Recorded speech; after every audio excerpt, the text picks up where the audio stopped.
Here we are in the first week of COP26, talking about how we're going to decarbonize the global energy system. And that's on everybody's minds. And I have to tell you, over the last couple of years, I've probably interviewed, well, dozens of experts, lots of them economists, on decarbonization pathways for national economies and so on. And so when I got an email from the TD Bank, came and landed in my inbox with a simple model for decarbonizing economies, caught my attention. So I'm going to talk to economist Francis Fong from TD Bank about that. Welcome to the interview, Francis. Thanks for having me, Markham.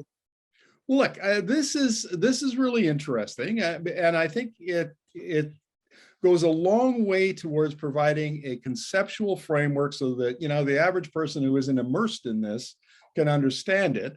So it comes in, your model comes in two parts. Let's talk about the first one, which is the types of ways to decarbonize, which has four parts. Why don't you explain that? Yeah, so and you kind of hit the nail on the head right at the start here, that we kind of wrote this because, like we're seeing a lot more firms kind of commit to net zero. We're seeing a lot more kind of public interest about the need to act on climate change. And yet, to actually do that, to actually achieve our goal, if we want to talk about 1.5 degrees or 2 degrees or whatever, we need to be able to understand decarbonization. And that concept can be very overwhelming for people, especially, even business executives that are kind of embarking on these net zero journeys. So what we wanted to do was provide kind of a simple framework for people to understand. And that essentially, if we're trying to decarbonize and reduce our emissions in every single possible end use service and activity that we have in the economy, which is kind of the end goal, how can we kind of conceptually wrap our minds around this? And so there's four parts to this decarbonization story, if you will. The first step is about kind of increasing energy efficiency. That's basically like, how do we do better with what we have today? And there's actually a tremendous opportunity for us, even not changing really a whole lot of what we do today and still being able to reduce our emissions with our existing technology just by being more efficient with what we do. The second part is, after we kind of achieved all that, well, how do we start actually decarbonizing things? And then there's kind of three parts there. There's electrification, which is basically like, how can we take what we do, activities that burn fossil fuels or what have you, driving our cars, for example, and electrify those things. That includes building out our electricity grid, building out renewable energy sources, and then kind of replacing all the things that burn fossil fuels with electric options. If we can't do that, then we need to find another way of doing those things, another way of powering our activities without kind of burning fossil fuels and producing emissions. And that's clean fuels. So that's where we're talking about hydrogen. We're talking about blue or green hydrogen or biofuels or whatnot.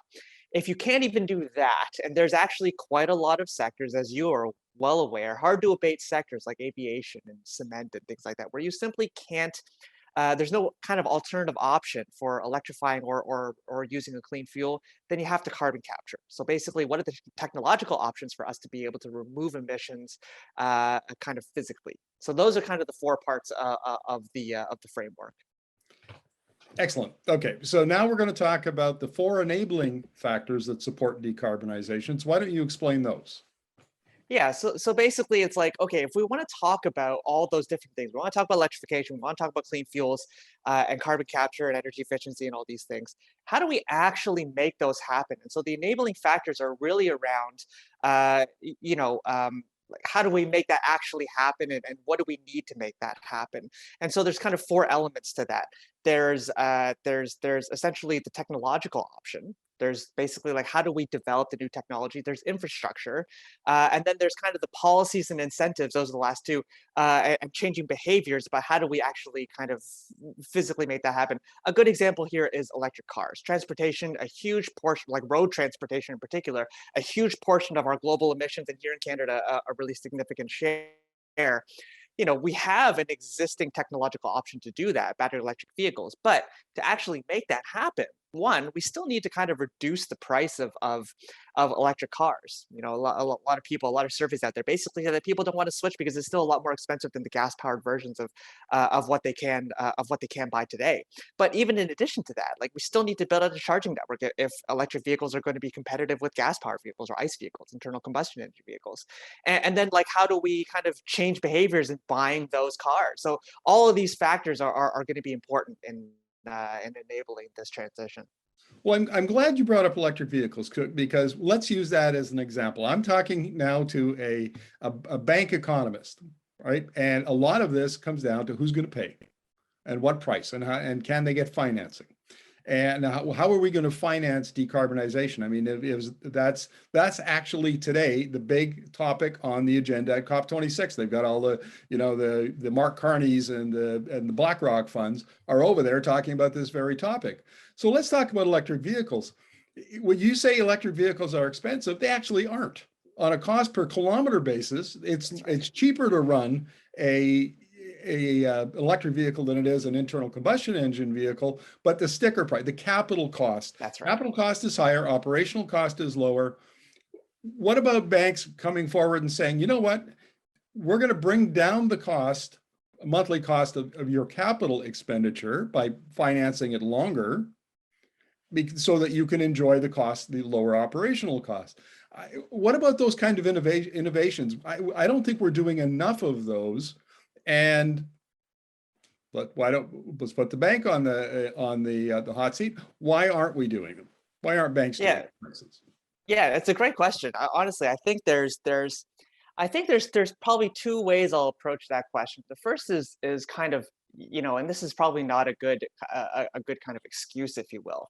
But I think we're all still wrapping our minds around how do we finance the clean energy transition. This who pays question is kind of a really good one, because we're still trying to figure out, is it the public sector, is it the private sector, as in banks and other financial institutions, or is it the consumer, the individual? And the reality is that there's probably going to be cost sharing among all three.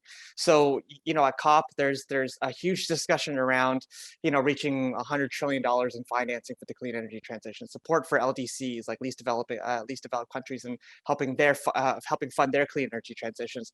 All these different areas that need funding, I think it's starting to emerge. And the innovations that you're talking about, like in terms of financial products and basically the transmission mechanisms for how are we going to fund those things, they're starting to come out there. But I think and I think over the next few years, we're going to start seeing more innovation in kinds of financial products to help fund these things. And in specifically, the kind of strategic investments that we need to see. Like, for example, we've seen the federal government here start to make big investments in things like green steel. Like we saw a couple of announcements over the past couple of months in funding that. And that's a big topic of COP as well, is how do we produce green steel? So I think we're starting to see these things emerge, but definitely there's room for innovation in lots of these areas. Yeah, I just want to bring up one example. The smartphone went from zero in 2007 when Apple introduced the iPhone to like 6.5 billion 10 years later. And one of the reasons, big ones, is because a smartphone is $1,000 and a flip phone is basically, almost nothing, is financing. You take over 2 years or 3 years, you take the cost of that phone, the capital cost, and you spread it over and you pay it on your bill, right? And so that was a financing innovation that really helped the smartphone. The adoption curve was really, really steep on it, in part because of that. And it just seems to me that there are so many other innovations like electric vehicles, heat pumps for homes, all of that, where you actually save money, and innovative financing models would go a long way to helping consumers and companies finance those kinds of investments.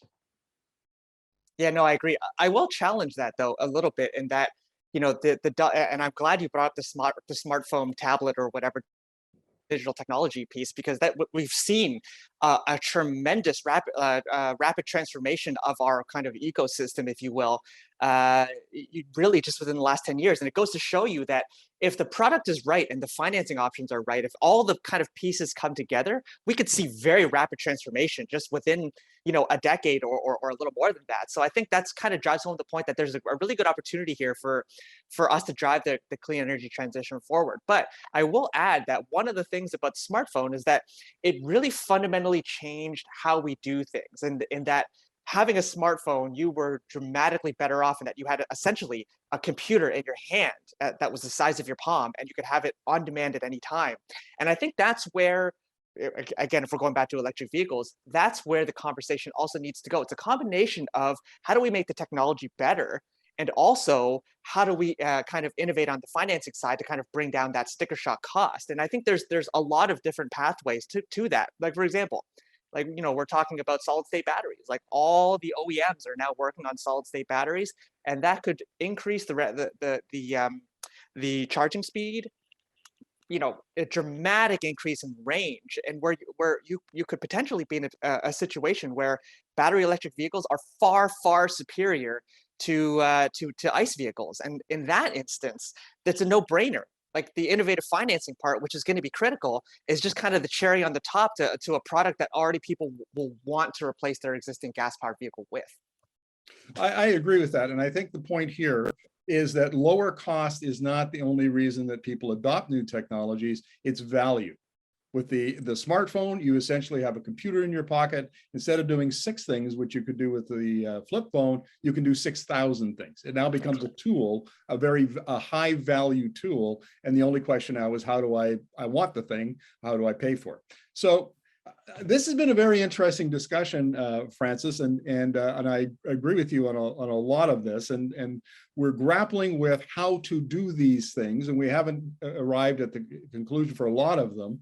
But I got to ask you this question. It's a little tough for you, and I appreciate this, but the fact is, TD Bank brings forward a decarbonization model at the same time that it's being, it's getting us some heat from environmental groups over financing fossil fuel, especially oil and gas in Western Canada. What do you make of that? I mean, the pushback is completely understandable. Like, from my perspective, it's a conversation worth having. But I think there's maybe a couple of perspectives that I'll kind of throw out there for us to consider. The first is, naturally, I think the role that oil and gas or fossil fuels or the resource industry, energy sector writ large, has played in the development of kind of Canada's kind of economic development over our history. And I think the importance of that ought not to be completely discounted to say, like, we should just kind of basically debank these companies.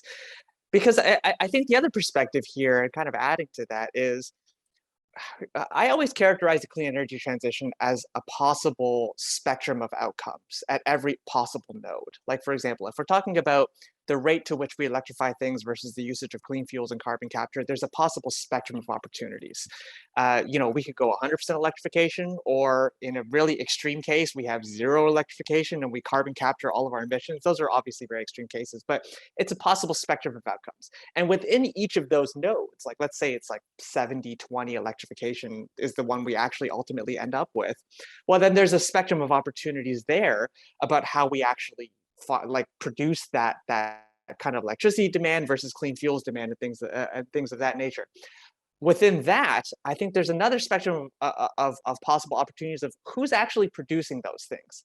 And I think there's a conversation we need to have of, like, who's actually going to be, like, firm-wise, like individual company-wise, who's there at the end of the game. By 2050, when we're net zero and we have a certain rate of electrification, certain production of clean fuels, and this whole brand new clean, low carbon economy, who's there at the end of that?